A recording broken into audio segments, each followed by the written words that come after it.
It's strange to think about today, but there was a time in the United States when women just didn't wear pants. In many cultures, women wearing some kind of trouser is an ancient phenomenon.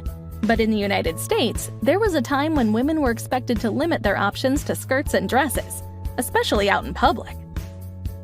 So when and how did this change? When did women start wearing pants? Well, first, let's be clear that some women have sometimes worn pants in America for centuries. Women sometimes wore pants for work or leisure even in the 19th century, though society didn't always look kindly on these practical clothing decisions. The long skirts women wore were often bulky and heavy. These clothes were both socially and physically restrictive. They got in the way when women wanted to enjoy a full range of motion. The dress reform movement arose in the mid-19th century, with the goal of giving women the freedom to wear trousers for both practical and political purposes. Trousers were seen as a symbol of women's rights, a radical proposition at the time.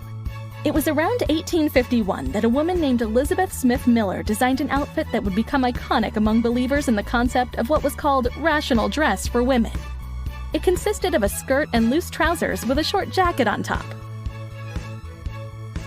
The design was championed by Amelia Jenks Bloomer, and they quickly became known as bloomers. Bloomers eventually fell out of fashion, but the name lives on as a description for various baggy divided garments for the lower body. Still, as the popularity of bloomers faded, pants became once again something women generally wore only in private or for sporting activities. It would take big changes to finally bring women's pants into the mainstream, and those changes came with 2 world wars. During the First World War, the mobilization of men in the army meant that women began doing jobs that had previously been reserved for men, and sometimes wearing the pants that went with them. But it was during World War II that women in both civilian and military life began wearing pants in large numbers.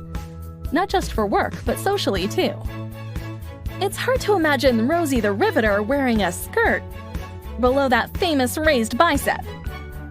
After the war, many women continued to wear pants, but women's fashion still tended to focus on skirts and dresses. But more than a century after women's rights activists had first begun their push to reform how women dress, the women's liberation movement of the 1960s and 1970s finally helped to break down the stigma against women wearing pants. Today in the US, the question of whether women can wear pants in public isn't a question at all.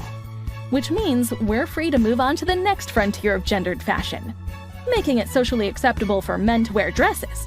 Fair's fair, right?